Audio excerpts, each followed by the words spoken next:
Hello all, welcome back to Telugu explanation of Indian economy Ramesh Singh. So ఈరోజు measuring development. ఒక development అంటున్నారు.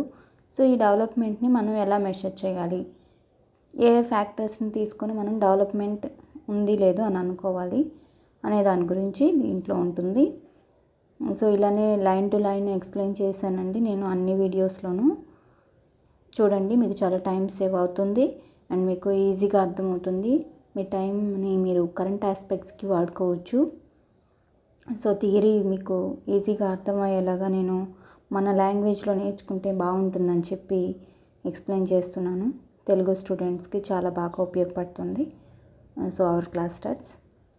Although economist were able to articulate the differences between growth and development. ఎకానమిస్టులు చేయగలిగినప్పటికీ కూడా differentiation, వీటికి గ్రోత్కి డెవలప్మెంట్కి డిఫరెన్సెస్ అనేది స్పష్టంగా చెప్పదగినప్పటికీ కూడా Mahbub Haq, a leading Pakistan economist, done it early by 1970. Mahbub Haq ఒక లీడింగ్ పాకిస్తానీ ఎకానమిస్టు, పాకిస్తాన్కి చెందిన ఎకానమిస్ట్ అనమాట. ఈయన చేశారు 1970లో. It took some more time when the right method of measuring development could be developed. So already ఉన్నప్పటికీ గ్రోత్ అంటే ఏంటి, డెవలప్మెంట్ అంటే ఏంటి అనేది 1970 స్టార్టింగ్లోకి వెళ్ళా డిఫరెన్స్ అనేది తెలిసినప్పటికీ కూడా ఇంకా టైం తీసుకుంది. It took some more time when the right method of measuring development could be developed. అసలు డెవలప్మెంట్ని అనేది ఎలా మెషర్ చేయాలి అనే దాన్ని రైట్ మెథడ్ కనుక్కునేటప్పటికి కొంత టైం పట్టింది. అంటే ఏంటనేది తెలుసు, గ్రోత్ అంటే ఏంటనేది తెలుసు, డెవలప్మెంట్ అంటే ఏంటని తెలుసు. గ్రోత్ అంటే ఏంటి, ఎకనామిక్ గ్రోత్ అంటే వాళ్ళ ఇన్కమ్ పెరగటం అనేది. డెవలప్మెంట్ అనేది అందరికీ ఇన్కమ్ పెరగటం, ఎంతవరకు ఇన్కమ్ పెరిగింది, ఎంతవరకు బేసిక్ నీడ్స్ అనేవి తీరుతున్నాయి అనేది డెవలప్మెంట్. సో ఇది ఎలా, దీన్ని కనుక్కోవడం ఎలా, దీన్ని డెవలప్మెంట్ ఉందా లేదా అని తెలుసుకోవటం ఎలా అనే పద్ధతులు కనిపెట్టేసరికి కొంచెం టైం పట్టింది. అంటే ఇది ఉందా లేదా తెలుసుకోవడానికి ఏ ఫ్యాక్టర్స్ని మనం కన్సిడరేషన్లోకి తీసుకోవాలి అనేది కరెక్ట్గా సెట్ చేసుకునేసరికి కొంత టైం పట్టింది. It was an established fact that goal of progress goes beyond the mere increase in income. బాగా ఎస్టాబ్లిష్ అయిన ఫ్యాక్ట్ ఏంటంటే, నిజమేందంటే, గోల్ ఆఫ్ ప్రోగ్రెస్ అంటే పెరుగుదల అనేది మనకి ఎప్పుడు కనపడుతుందంటే, ఆ గోల్ రీచ్ అయ్యామనేది ఎప్పుడు కనపడుతుందంటే goes beyond mere increase in income. Income పెరుగుతున్నప్పుడే మనం ప్రోగ్రెస్లోకి వెళ్తామనేది ఒక ఫ్యాక్ట్, అది నిజం. International bodies such as UNO, United Nations organisations, International Monetary Fund and World Bank were concerned about the development of the comparatively under developed regions of the world. So ఇంటర్నేషనల్గా ఏంటంటే United Nations Organisation కానివ్వండి, International Monetary Fund, World Bank, వీళ్ళ concentration అంతా ఎక్కడ ఉందంటే, వీళ్ళు ఎక్కడ శ్రద్ధ వహిస్తున్నారంటే about the development of comparatively under developed regions of the world. ప్రపంచంలో చూసుకుంటే ఒకదాంతో ఒకటి కంపేర్ చేసినప్పుడు ఏవైతే దేశాలు తక్కువగా డెవలప్ అయి ఉన్నాయో, అంటే డెవలప్మెంట్ అంటే బేసిక్ నీడ్స్ అనేవి ఎక్కడ తక్కువగా తీరుతున్నాయి, ఎక్కడ బాగా దారిద్ర్యంలో ఉన్నారు, అంటే వాళ్ళు అంటే ఎలా దారిద్ర్యం అంటే ఇన్ సెన్స్ వాళ్ళకి డబ్బులు ఉన్నాయి కానీ కొంతమంది డెవలప్ అవ్వరు, డబ్బులు ఉండి కూడా అవి అందరికీ ఉండదు. ఆ ఫెసిలిటీస్ అనేవి, డబ్బు వలన ఉండే ఫెసిలిటీస్, ఇప్పుడు హెల్త్ కానీ, ఎడ్యుకేషన్ కానివ్వండి, ఫుడ్ కానివ్వండి, ఇది అందరికీ దొరకదు. డబ్బు ఉన్నప్పటికీ కూడా అందరూ పేదరికంలో ఉంటారు. సో ఇట్లాంటి కంట్రీస్ ఉంటాయి. కొన్ని డబ్బు లేక ఉంటారు, కొన్ని డబ్బు ఉండి కూడా ఉంటారు. సో ఇలాంటి కంట్రీస్ని వాళ్ళు కాన్సన్ట్రేషన్ చేశారు, వాళ్ళు శ్రద్ధ వహించారు వీటి మీద. వీటిని ఏమని అంటే, ఈ ఒక్కొక్క దేశంతో పోల్చుకుంటే వాళ్ళు ప్రయారిటీస్ పెట్టుకున్నారు.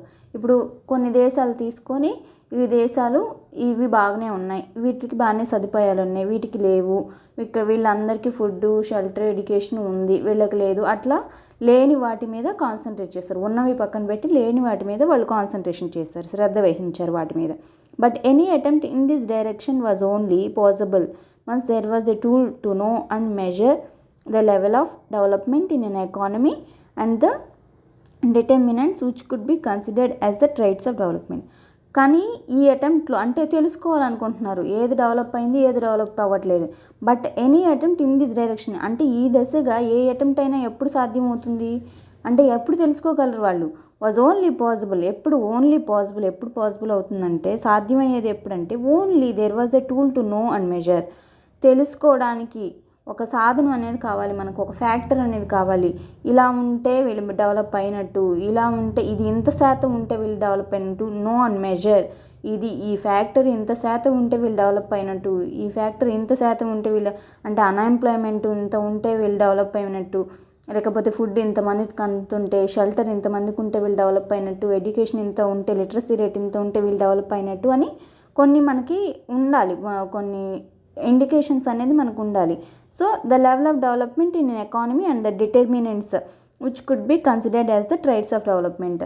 అప్పుడు ఆ మెషర్ చేయగలిగిన పద్ధతులు మనకు తెలిస్తే, విషయాలు ఫ్యాక్టర్స్ మనకు తెలిస్తే ఆ లెవెల్ ఆఫ్ డెవలప్మెంట్ ఒక ఆర్థిక వ్యవస్థకి ఇన్ ఎన్ ఎకానమీ ఆర్థిక వ్యవస్థలో ఎకనామిక్ డెవలప్మెంట్ అనేది ఎంత ఉంది, దానికి డిటర్మినెంట్స్ ఏంటి అంటే ఫైండ్ అవుట్స్ ఏంటి, which could be considered as the traits of development అయిందని చెప్పడానికి లక్షణాలు ఏంటి, వేటిని కన్సిడర్ చేయాలి, ఇవన్నీ మనకు తెలియాలి. ఇవన్నీ తెలిసినప్పుడు వాటి డెవలప్మెంట్ అయిందని చెప్పడానికి లక్షణాలు తెలిసినప్పుడు ఆ లక్షణాలు ఎంతవరకు ఉండాలి, ఎంత శాతం ఉండాలి అనేది మనకు తెలిసినప్పుడు ఈ తెలుసుకోవడం ఏది డెవలప్ అయింది ఏది డెవలప్ అవ్వలేదు, ఏ కంట్రీ డెవలప్ అయింది ఏ కంట్రీ డెవలప్ అవ్వలేదు అని తెలుసుకోవటం సాధ్యం అవుతుంది మనకి. లేకపోతే అది పాసిబుల్ కాదు. Any attempt in this direction was only possible ఎప్పుడు మనకు ఒక మెషర్ చేయడానికి, తెలుసుకోవటానికి ఎంత శాతం ఉండాలి, ఏది ఎంత శాతం ఉండాలి, ఏ లక్షణాలు ఎంత శాతం ఉంటే అది డెవలప్ అయిందని మనం చెప్పవచ్చు అని తెలిసినప్పుడు అది సాధ్యమవుతుంది. The idea of developing a formula or method to measure the development was basically facing two kind of difficulties. So ఈ డెవలప్ అయింది అనే ఐడియా చెప్పడానికి, ఆ ఫార్ములాని కానీ ఆ మెథడ్ని కానీ కనుక్కోవడానికి, ఈ లక్షణాలు ఉంటే ఇది డెవలప్ అయిందని చెప్పడానికి 2 difficulties తగిలినాయి.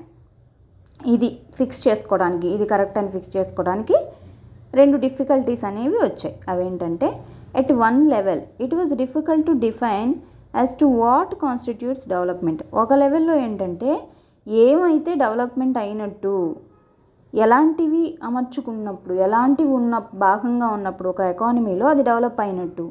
Factors which could show development might be many such as levels of income, consumption, quality of consumption, health care, nutrition, safe drinking water, literacy, education, social security, peaceful community life, availability of social prestige, entertainment, pollution free environment, etc. So factors ఏంటి డెవలప్మెంట్ని చూపించడానికి? Might be many such as కావచ్చు, చాలా కావచ్చు. ఏంటవి? Possible factors చాలా కావచ్చు development అయిందని చెప్పడానికి. ఏంటవంటే ఎలాంటివంటే లెవెల్ ఆఫ్ ఇన్కమ్ లెవెల్, ఎంత ఇన్కమ్ వస్తుంది, ఇన్కమ్ రేంజ్ ఎంత ఉంది, వీళ్ళకి ఎంత ఇన్కమ్ అంటే బేసిక్ ఇన్కమ్ ఎంత ఉంటుంది, కన్జంప్షన్ తినే తిండి అండ్ క్వాలిటీ ఆఫ్ కన్జంప్షన్ ఎటువంటి తిండి తింటున్నారు, హెల్త్ కేర్ ఎలా తీసుకుంటున్నారు, న్యూట్రిషన్ పౌష్టికాహారం ఉందా లేదా, సేఫ్ డ్రింకింగ్ వాటర్ మంచినీరు సదుపాయం ఉందా లేదా, లిటరసీ అండ్ ఎడ్యుకేషన్ నిరక్షరాస్యత అక్షరాస్యత చదువు ఎంతవరకు ఉంది, సోషల్ సెక్యూరిటీ ఉందా సమాజంలో, పీస్ఫుల్ కమ్యూనిటీ వాళ్ళ లైఫ్ అనేది పీస్ఫుల్గా ఉంటుందా, గొడవలుగా ఉంటుందా, అవైలబిలిటీ ఆఫ్ సోషల్ ప్రెస్టీజ్ బయట బాగుంటుందా వాళ్ళకి, సో ఎంటర్టైన్మెంట్ ఉంటుందా, పొల్యూషన్ లేకుండా ఉంటుందా, పొల్యూషన్ ఫ్రీ ఎన్విరాన్మెంట్ పొల్యూషన్ లేకుండా ఉంటుందా, కలుషితం లేకుండా ఉంటుందా. So it has been a really difficult task to achieve consensus among the experts on these determinants of development. So ఇది రియల్గా చాలా డిఫికల్ట్ టాస్క్ అనమాట. దీనిలో ఒక కన్సెన్సస్కి రావడం అనేది, ఒక అగ్రిమెంట్కి రావడం అనేది, ఇదంతా ఎక్స్పర్ట్స్ అందరు కూర్చొని వీటిల్లో వేటిని కన్సిడర్ చేయాలి అని ఒక అగ్రిమెంట్కి రావడం అనేది చాలా కష్టమైన విషయం. సో వీళ్ళు వీటన్నిటిలో ఏ ఫ్యాక్టర్స్ ఉంటే ఇంకా కొన్ని ఫ్యాక్టర్స్ ఉండాలా, ఇవి సరిపోతాయా, ఇవన్నీ వీళ్ళు ఒక అగ్రిమెంట్గా పెట్టుకోవాలి. అప్పుడే కదా వాళ్ళు అవన్నీ కన్సిడర్ చేసుకొని ఆ పర్టికులర్ కంట్రీ డెవలప్ అయిందా లేదా అనేది చెప్పగలరు. సో చాలా కంట్రీస్ ఎక్స్పర్ట్స్ దగ్గర కూర్చొని ఇవన్నీ డిసైడ్ చేసుకొని ఈ ఫ్యాక్టర్ మనం పెట్టుకోవాలా లేదా, ఈ ఫ్యాక్టర్ అవసరమా లేదా అని డిస్కస్ చేసుకున్నప్పుడు వాళ్ళు దాన్ని డిక్లేర్ చేస్తారు. ఈ ఫ్యాక్టర్స్ ఉంటే, ఈ లక్షణాలు ఉంటే డెవలప్ అయిన కంట్రీ అని చెప్పవచ్చు అని. నెక్స్ట్ ఇంకొకటి ఏంటంటే అట్ ద సెకండ్ లెవెల్, ఇంకొక లెవెల్లో it looked highly difficult to quantify A concept as developmental constitutes quantitative as well as qualitative aspect. So ఇక్కడ ఏం చెప్పారు, చాలా డిఫికల్ట్ అంట. ఏంటంటే to quantify A concept as a development, ఒక కాన్సెప్ట్ని డెవలప్మెంటల్గాను క్వాంటిటేటివ్గా, అంటే డెవలప్మెంట్ అంటే ఏమొస్తుంది, క్వాంటిటేటివ్ ఆస్పెక్ట్ ఉండాలి, క్వాలిటేటివ్, ఇవి రెండు కలిపి ఒక ఫ్యాక్టర్ని కన్సిడర్ చేయడం కష్టం అంట.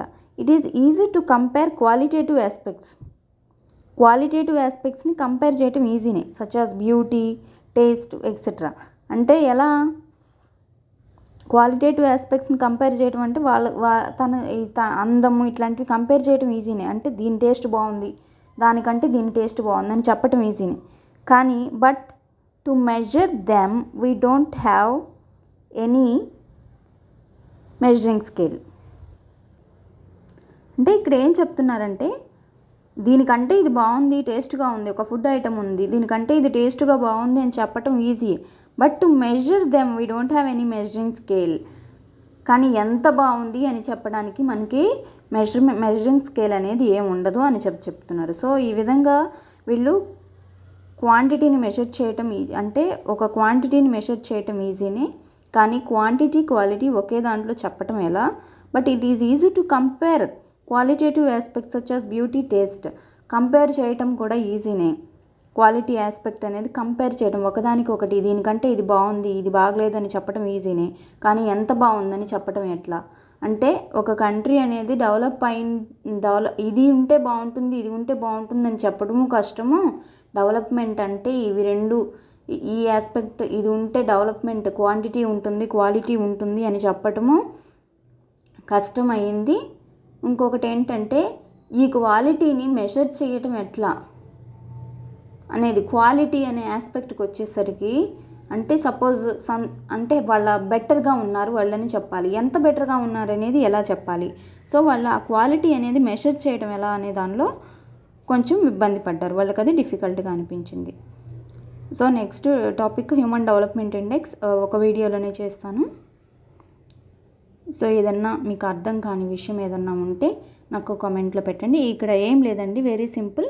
మహబుల్ హక్ ఐబక్ అనే ఆయన ముందే చెప్పారనమాట గ్రోత్ అంటే ఏంటి, డెవలప్మెంట్ అంటే ఏంటి అనేది. కానీ వాళ్ళకి కొంచెం టైం పట్టింది రైట్ మెథడ్స్ తెలుసుకోవటంలో. అంటే డెవలప్మెంట్ ఉందని చెప్పడానికి ఎలాంటి ఫ్యాక్టర్స్ ఉండాలి అనే దానికి కొంచెం టైం పట్టింది.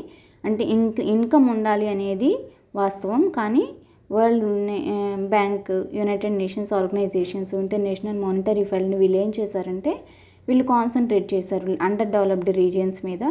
But under developed regions develop అవ్వాలని కంపేర్ చేసుకొని వరల్డ్లో ఉన్న దేశాలన్నిటికీ కంపేర్ చేసుకొని ఏవి తక్కువ డెవలప్డ్గా ఉన్నాయి అనేది వాటిని డెవలప్ చేయాలనుకున్నారు. కానీ తక్కువగా develop, but any attempt in this direction was only possible. ఒక సాధనం అనేది, ఒక మెజర్మెంట్ అనేది ఉండాలి. డెవలప్మెంట్ అయిన వాటికి లక్షణాలు అనేది తెలిసి ఉండాలి. ఇలా ఉంటే ఈ లక్షణాలు ఉంటే డెవలప్ అయినట్టు అని తెలిస్తే ఏది డెవలప్ అవ్వలేదని తెలుసుకోవచ్చు. సో అప్పుడే అది పాసిబుల్ అవుతుంది. సో ఆ లక్షణాలు తెలుసుకోవడం అనేది కష్టమైందని చెప్తున్నారు. That is the summary from this. Okay, కామెంట్లో పెట్టండి, ఏదైనా అర్థం కానిది ఉంటే మళ్ళీ ఎక్స్ప్లెయిన్ చేస్తాను.